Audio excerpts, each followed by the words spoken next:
Welcome back to my channel. ಹೊಸದಾಗಿ channel ನೋಡ್ತಾ ಇದ್ದರೆ ಸಬ್ಸ್ಕ್ರೈಬ್ ಮಾಡಿಕೊಂಡು ಸಪೋರ್ಟ್ ಮಾಡಿ. ಸಚ್ಚಿದಾನಂದ ಸಾಯಿನಾಥ್ಗೆ ನಮಸ್ಕಾರ ಮಾಡುತ್ತಾ ಸಾಯಿನಾಥರ ಅನುಗ್ರಹ ಎಲ್ಲರ ಮೇಲೂ ಇರಲಿ ಅಂತ ವಿಡಿಯೋ ಪ್ರಾರಂಭ ಮಾಡ್ತಾ ಇದ್ದೀನಿ. ನಮಗೆ ಇದು 1ನೇ ತಾರೀಕು ಮಾಡಿಕೊಳ್ಳುವಂಥದ್ದು. ಈ ಒಂದು ಎಲೆಯನ್ನು ತಿಂದರೆ ಸಾಕು, ನಮ್ಮ ಜೀವನ ಬದಲಾಗುತ್ತೆ, ನಮ್ಮ ಸಮಸ್ಯೆಗಳು ಬಗೆಹರಿಯುತ್ತೆ, ನಮಗೆ ಇಷ್ಟಾರ್ಥಗಳು ನೆರವೇರುತ್ತೆ. ಹೌದು, ಆಶ್ಚರ್ಯ ಆಗಬಹುದು ತುಂಬ ಜನಕ್ಕೆ, ಆದರೆ ಇದು ನಿಜ ಕೂಡ ಸ್ನೇಹಿತರೆ. ಯಾಕಂದರೆ ತಿಂಗಳ ಮೊದಲನೆಯ ದಿನ ಅನ್ನುವಂಥದ್ದು ತಿಂಗಳ ಪೂರ್ತಿ ಎಷ್ಟೋ ಏರಿಳಿತಗಳು, ಆದಾಯ ಕಡಿಮೆ ಇರುತ್ತೆ, ಸಮಸ್ಯೆಗಳು ಜಾಸ್ತಿ ಇರುತ್ತೆ, ನಾವು ಅಂದುಕೊಂಡಿರುವ ಕೆಲಸಗಳು ಆಗ್ತಾ ಇರೋದಿಲ್ಲ. ಒಂದು ದಿನದಲ್ಲೇ, ಒಂದು ನಿಮಿಷದಲ್ಲೇ ಎಷ್ಟೋ ಬದಲಾವಣೆಗಳು ನಡೆದೋಗುತ್ತೆ. ನಾವು ಊಹೆನೇ ಮಾಡ್ಕೊಂಡಿರೋದಿಲ್ಲ, ಅಷ್ಟೊಂದು ಒಳ್ಳೆ ರೀತಿಯಲ್ಲೂ ಕೂಡ ಬದಲಾವಣೆ ಆಗುತ್ತೆ.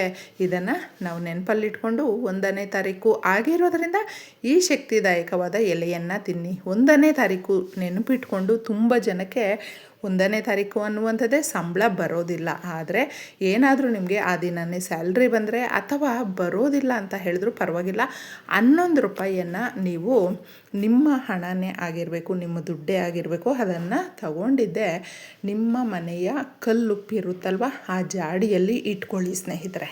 ಈ ಥರ ಇಟ್ಟು ತದನಂತರ ಓವರ್ನೈಟ್ ಅದನ್ನು ಬಿಟ್ಟು ಮಾರನೆಯ ದಿನ ಅದನ್ನು ತಗೊಂಡು ನಿಮ್ಮ ವಾಲೆಟಲ್ಲಿ ಇಟ್ಕೊಳ್ಳಿ. ಎಷ್ಟೋ ಜನಕ್ಕೆ ಪರ್ಸಲ್ಲಿ 1 ರೂಪಾಯಿ ಇರೋದಿಲ್ಲ, ಅದರಲ್ಲಿ ಇಟ್ಟರೂ ಕೂಡ ಯಾಕೋ ಬರೋದಿಲ್ಲ ಅಂತ ಸುಮಾರು ಜನ ಅಂದ್ಕೊಳ್ತಾರೆ. ಇನ್ನು ಕೆಲವೊಬ್ಬರಿಗೆ ಅವರ ವಾಲೆಟ್ಟು, ಬ್ಯಾಗು ಒಂದು ಸೆಂಟಿಮೆಂಟ್ ಆಗಿರುತ್ತೆ. ಅದು ಹರಿದೋಗಿದ್ರು, ಎಲ್ಲಾದರೂ ಕಿತ್ತೋಗಿದ್ರು ಕೂಡ ಅದನ್ನು ಬಿಸಾಕೋದಕ್ಕೆ ಇಷ್ಟಪಡೋದಿಲ್ಲ. ಯಾಕಂದರೆ ಅದರಲ್ಲಿ ಹಣ ಸೇರ್ತಾ ಇರುತ್ತೆ. ನಮಗೆ ಇದು ನಮ್ಮ ತಂಗಿ, ಅಕ್ಕ, ತಾಯಿ ತಗೊಟ್ಟಿದ್ದು, ಈ ಥರ ನಮ್ಮ ಫ್ರೆಂಡ್ ತಗೊಟ್ಟಿದ್ದು, ಈ ಥರ ನಾವು ಒಂದು ಸೆಂಟಿಮೆಂಟನ್ನು ಇಟ್ಕೊಂಡಿರ್ತೀವಿ.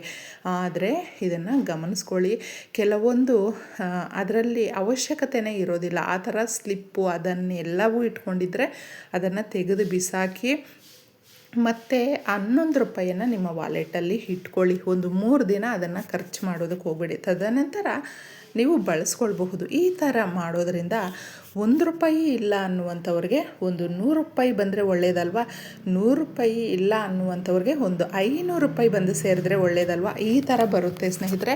ಎಷ್ಟೋ ಸಮಸ್ಯೆಗಳಿದೆ. ಆಕಸ್ಮಿಕವಾಗಿ ಧನ ಯಾವ ರೀತಿ ಬರುತ್ತೆ, ಧನಾಕರ್ಷಣೆ ಅನ್ನುವಂಥದ್ದು ಯಾವ ರೀತಿ ಇರುತ್ತೆ, ಈ ರೀತಿಯ ಪರಿಹಾರಗಳನ್ನು ಮಾಡಿಕೊಂಡಾಗ ಧನದ ದ್ವಾರಗಳು ಎಷ್ಟೋ ಜನಕ್ಕೆ ಕ್ಲೋಸ್ ಆಗಿರುತ್ತೆ. ಎಷ್ಟು ಪ್ರಯತ್ನ ಪಟ್ಟರು, ಎಷ್ಟು ಹಾರ್ಡ್ ವರ್ಕ್ ಮಾಡ್ತಾಯಿದ್ರು, ಎಷ್ಟು ಕಷ್ಟಪಟ್ಟರು ಕೂಡ ಆಗೋದೇ ಇಲ್ಲ ಬದಲಾವಣೆ ಅನ್ನುವಂಥದ್ದು.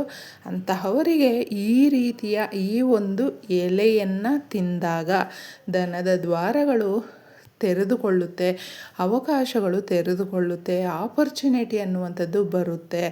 ಆಗ ನಮ್ಮ ಸಮಸ್ಯೆಗಳು ಬೆಟ್ಟದಷ್ಟು ಇದ್ದರೂ ಕೂಡ ಅದನ್ನು ಕರಗಿಸ್ಕೊಳ್ಬಹುದು. ನಾವೇ ಸಮಸ್ಯೆಗಳನ್ನು ಬಗೆಹರಿಸ್ಕೊಳ್ತೀವಿ. ಹೌದು, ನಮಗೆ ದುಡ್ಡು ಮೇಲಿಂದ ಹಾಗೇ ಬರೋದಿಲ್ಲ, ಆದರೆ ಅದು ಬರುವಂಥ ಅವಕಾಶಗಳು, ಹಣ ಬರುವಂಥ ಅವಕಾಶಗಳು ಸೃಷ್ಟಿಯಾಗುತ್ತೆ ಸ್ನೇಹಿತರೆ. ಇದನ್ನು ನೆನಪಲ್ಲಿಟ್ಕೊಳ್ಳಿ. ಈ ಪರಿಹಾರ ಬಂದು ನೀವು ರಾತ್ರಿಯ ಒಳಗಡೆ ಮಾಡ್ಕೊಳ್ಬಹುದು. ವೀಳ್ಯದೆಲೆ ತುಂಬ ಜನ ತಿಂತಾರೆ. ಇನ್ನು ನಾವು ತುಳಸಿ ದಳಗಳನ್ನು ಕೂಡ ತಿಂತೀವಿ. ಆರೋಗ್ಯ ದೃಷ್ಟಿಯಿಂದ ಈ 2 ಎಲೆಗಳು ಎಷ್ಟೊಂದು ಒಳ್ಳೆಯದು ಅನ್ನುವಂಥದ್ದು ಪ್ರತಿಯೊಬ್ಬರಿಗೂ ಗೊತ್ತಿರುವಂಥದ್ದು. ಈ ರೀತಿ ನಾವು ಈ ಎಲೆಯನ್ನು 1ನೇ ತಾರೀಕು ಶನಿವಾರ ಆಗಿರುವುದರಿಂದ ಇದನ್ನು ತಿಂದು ನೋಡಿ ಯಾವ ರೀತಿ ಅಂತ ಹೇಳ್ತೀನಿ.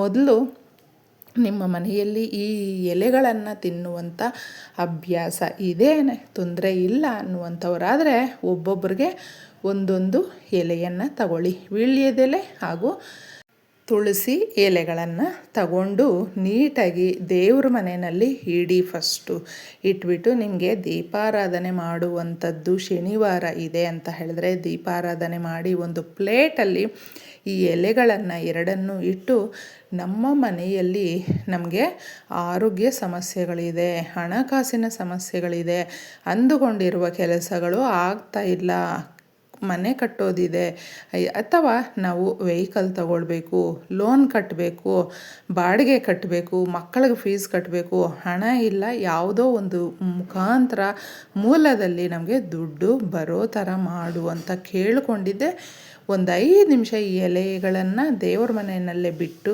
ತದನಂತರ ಇದನ್ನು ನೀವು ವೀಳ್ಯದೆಲೆಯಲ್ಲಿ ಈ ಒಂದು ಎಲೆಯನ್ನು ತುಳಸಿ ಎಲೆಗಳನ್ನು ಇಟ್ಟು ಒಂದೊಂದೇ ತಿನ್ನಿ. ಅಕಸ್ಮಾತ್ ನಿಮಗೆ ಈ ರೀತಿಯೇ ತಿನ್ನೋದಕ್ಕೆ ಕಷ್ಟ ಆಗುತ್ತೆ ಅಂತ ಹೇಳಿದ್ರೆ ಜೇನುತುಪ್ಪವನ್ನು ಸೇರಿಸ್ಕೊಳ್ಬಹುದು ಅಥವಾ ಬೆಲ್ಲವನ್ನು ಸೇರಿಸ್ಕೊಳ್ಬಹುದು ಅಥವಾ ಸಕ್ಕರೆಯನ್ನು ಸೇರಿಸ್ಕೊಳ್ಬಹುದು. ಇದು ಮೂರು ಕೂಡ ನಮ್ಮ ಸುಮಧುರವಾಗಿರುವಂಥ ಸಂಬಂಧಗಳು ಏನಿರುತ್ತೆ ಮನೆಯಲ್ಲಿ ಎಷ್ಟೋ ಜನಕ್ಕೆ ನೆಗೆಟಿವೇ ಜಾಸ್ತಿ ಸ್ಪ್ರೆಡ್ ಆಗ್ತಾ ಇರುತ್ತೆ. ಅದನ್ನು ಹೋಗಲಾಡಿಸೋದಕ್ಕೆ ಸಕಾರಾತ್ಮಕವಾಗಿರುವಂಥ ವಾತಾವರಣ ಮನೆಯೆಲ್ಲ ಸೃಷ್ಟಿಯಾಗೋದಕ್ಕೆ ಇದು ಸಹಾಯ ಮಾಡುತ್ತೆ ಸ್ನೇಹಿತರೆ. ಇಲ್ಲ ಅಂತ ಹೇಳಿದ್ರೆ ಯಾವಾಗಲೂ ಒಂದಲ್ಲ ಒಂದು ರೀತಿ ತಲೆನೋವು, ಗಜಿಬಿಜಿ, ಹೊಂದಾಣಿಕೆ ಅನ್ನೋದು ಇರೋದಿಲ್ಲ. ಕಷ್ಟ ಜಾಸ್ತಿ ಇರುತ್ತೆ. ಎಷ್ಟು ಹೇಳ್ಕೊಂಡ್ರೂ ಕೂಡ ಅವರ ಕಷ್ಟಗಳನ್ನು ಹೇಳ್ಕೊಂಡ್ರು ಮನೆಯವರೇ ಕೂಡ ಅದನ್ನು ಆಲಿಸೋದಿಲ್ಲ. ಅದಕ್ಕೆ ಬೇಕಾಗಿರುವಂಥದ್ದು ಆತ್ಮಸ್ಥೈರ್ಯ.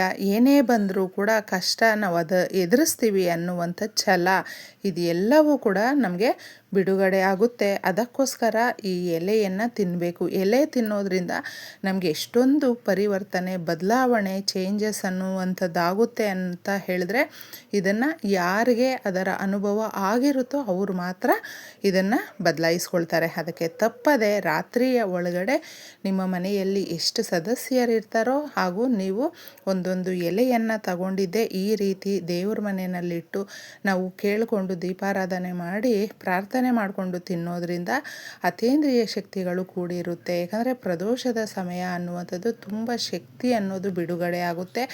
ದೇವತೆಗಳು ಓಡಾಡುವಂಥ ಈ ಸಮಯದಲ್ಲಿ ನಾವು ಏನೇ ಕೇಳಿಕೊಂಡ್ರೂ ಬೇಗ ಪರಿಹಾರ ಅನ್ನುವಂಥದ್ದು ಸಿಗುತ್ತೆ. ತಿಂಗಳ ಪೂರ್ತಿ ನಮಗೆ ಸಮಸ್ಯೆಗಳು ಕಡಿಮೆ ಆಗಿ ಆದಾಯ ಜಾಸ್ತಿ ಆಗುತ್ತೆ. ಈ ಒಂದು ದಿನವನ್ನು ನಾವು ಯಾವ ರೀತಿ ಬಳಸ್ಕೊಳ್ತೀವಿ ಅದರ ಮೇಲೆ ತಿಂಗಳ ಪೂರ್ತಿ ಅನ್ನುವಂಥದ್ದು ನಿಂತ್ಕೊಂಡೇ ಇರುತ್ತೆ. ಅದಕ್ಕೋಸ್ಕರ ಇಷ್ಟು ಸುಲಭವಾಗಿ ಇದನ್ನು ನೀವು ಮಾಡ್ಕೊಂಡು ನೋಡಿ. ಯಾಕಂದರೆ ಇದರಲ್ಲಿ ನಾವು ಬೆರೆಸುವಂಥದ್ದು ನೀವು ಗಮನಿಸ್ಕೊಳ್ಬಹುದು. ಸಕ್ಕರೆ ಆಗಿರಬಹುದು, ಬೆಲ್ಲ ಆಗಿರಬಹುದು ಅಥವಾ ಜೇನುತುಪ್ಪ ಆಗಿರಬಹುದು. ನಾವು ಯಾವುದೇ ಒಂದು ಮನಸ್ಸಿಗೆ ನೆಮ್ಮದಿ, ನಾವು ಅಂದುಕೊಂಡಿರುವ ಕಾರ್ಯಗಳು ನಡೆದಾಗ ನಾವು ಸಿಹಿಯನ್ನು ಮಾಡ್ಕೊಳ್ತೀವಿ, ಮನೆಯಲ್ಲಿ ಸ್ವೀಟನ್ನು ಹಂಚ್ತೀವಿ. ಆ ಥರ ನಮಗೆ ಅತಿ ಶೀಘ್ರದಲ್ಲೇ ಒಳ್ಳೆ ವಿಚಾರಗಳು, ಒಳ್ಳೆ ಕೆಲಸಗಳು ಮಾಡೋದಕ್ಕೆ ಇದು ನಮಗೆ ಸೂಚನೆ ಕೊಡುವಂಥದ್ದು. ಅದಕ್ಕೆ ತಪ್ಪದೆ ಇಷ್ಟನ್ನು ಮಾಡ್ಕೊಂಡು ನೋಡಿ. ಎಲ್ಲ ರೀತಿಯ ಸಮಸ್ಯೆಗಳು ಬಗೆಹರಿದು ಈ ದಿನ ತುಂಬ ಖುಷಿಯಾಗಿರ್ತೀರ. ಈ ಒಂದು 1ನೇ ತಾರೀಕು ಅನ್ನುವಂಥದ್ದು ಸಾಧ್ಯ ಆದರೆ ನಿಮ್ಮ ಕೈಯಲ್ಲಿ ಏನು ಸಾಧ್ಯ ಆಗುತ್ತೋ ಅದನ್ನು ದಾನದ ರೂಪದಲ್ಲಿ ನಿರ್ಗತಿಕರಿಗೆ ದಾನ ಮಾಡಿ ನೋಡಿ. ತಿಂಗಳ ಪೂರ್ತಿ ತುಂಬ ಲಾಭವನ್ನು ತಂದುಕೊಡುತ್ತೆ. ಒಳ್ಳೆಯದಾಗಲಿ. ಧನ್ಯವಾದಗಳು.